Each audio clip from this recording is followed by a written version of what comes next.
ალექსანდრ ლუკაშენკასთვის დიდი დღეა. მეშვიდედ საპრეზიდენტო ფიცს ბევრი არდებს. გზის პომპეზურად გავლისა და ხანგრძლივი აპლოდისმენტების შემდეგ ცენტრალური საარჩევნო კომისიის ხელმძღვანელმა მისი გაპრეზიდენტება ხალხის ნებად შეაფაზა და პრეზიდენტის მოწმობაც გადასცა. ლუკაშენკას ამის გარეშეც ცნობენ, ქვეყანაშიც და მის გარეთაც, რადგან პოსტს 1994 წლიდან იკავებს, თუმცა მოწმობა ინაუგურაციის ტრადიციაა, ისევე როგორც დარბაზში საგანგებოდ შემოტანილი კონსტიტუცია, რომლის დარღვევაშიც პრეზიდენტს 2020 წლის შემდეგ განსაკუთრებით ადანაშაულებენ.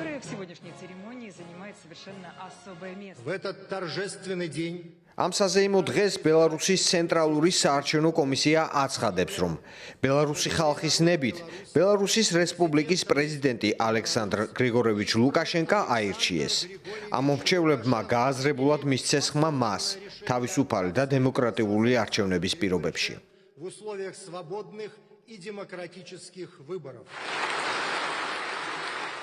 ამ განცხადებაში ცესკოს თავმჯდომარეს ბევრი მოედავებოდა, თუმცა ოპონირებისთვის სივრცე ბელარუსში მნიშვნელოვნად შეიზღუდა. 5 წლის წინ ჩატარებული საპრეზიდენტო არჩევნების შემდეგ მოქმედი პრეზიდენტი შედეგების მიტაცებაში დაადანაშაულეს. იყო მასიური დემონსტრაციები, რომელიც ომონმა ძალადობრივად ჩაახშო. დისიდენტების ნაწილი კი საპატიმროში, ნაწილი კი ემიგრაციაში წავიდა, მათ შორის მთავარი ოპოზიციონერი სვეტლანა ციხანოვსკაიაც. ის ქვეყანაში დარჩენილებს 2025 წლის საპრეზიდენტო არჩევნების ბოიკოტირებისკენ მოუწოდებდა. მოქმედი პრეზიდენტი ამტკიცებს, რომ მეშვიდე ვადითაც ხმათა 85%-ის მოგროვება შეძლო. თვლის, რომ არჩევნების ბელარუსულ მოდელს მსოფლიომ უნდა მიბაძოს.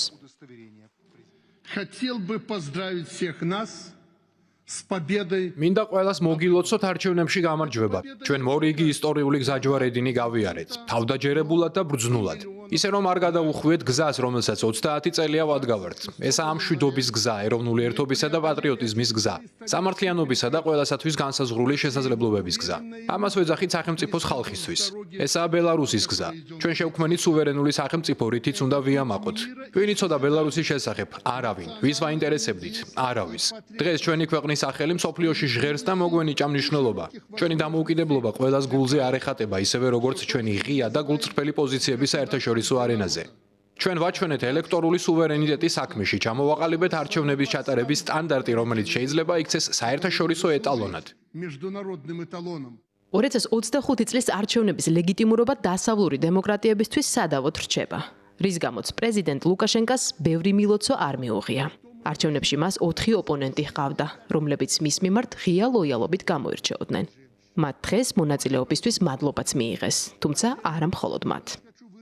Благодаря вам мы показали образец настоящей чистой конкуренции. თქვენი დამსახურებით ვაჩვენეთ სუფთა კონკურენცია, შიდა ინტრიგების, манипуляციების გარეშე გალეძალების მხრიდან. მადლობა მათაც, ვინც ასეთ პოლიტიკურ და სამართლებრივ ფორმატში ვერ ჯდება, თუმცა საზღვარგარეთიდან გვასწავლის ცხოვრებას, დასავლური დემოკრატიისგან გრანტების გამომუშავების პროცესში. ტრამპის ახალი ადმინისტრაციის გამოძიებამ გამოავლინა USAID-ისა თუ სხვა ორგანიზაციების დაფინანსების შემთხვევები სახელმწიფო გადატრიალებებსა თუ ფერადი რევოლუციების მოწყობაში, რაც 2020 წელს ბელარუსში სცადეს. ჩვენ ამით უფრო გავძლიერდით. თქვენ არ გაქვთ და ვერ გექნებათ მხარდაჭერა, არ გაქვთ მომავალი, თქვენ და თქვენს კურატორებს არაფერი გაქვთ ჩვენი ერთობის წინააღმდეგ.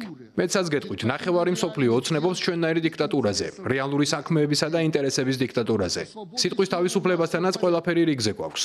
დემოკრატია ჩვენთან იმაზე მეტია, ვიდრე იმ ქვეყნებში, რომლებიც დემოკრატიის ეტალონებად ასაღებენ თავს. ბელარუსში ყველას აქვს უფლება კონსტიტუციურად გამოხატოს სათქმელი, თუმცა არაა საჭირო იმის განადგურებისკენ მოწოდება, რაც თაობებმა შექმნეს. არ მოგცემთ უფლებას გამოიყენოთ სიტყვის თავისუფლება საკუთარი ქვეყნის გასანადგურებლად. Мы не позволим использовать свободу слова как дубину для разрушения собственной страны. Вы красавцы! თქვენი პრეზიდენტი არასოდეს დაგტოვებთ.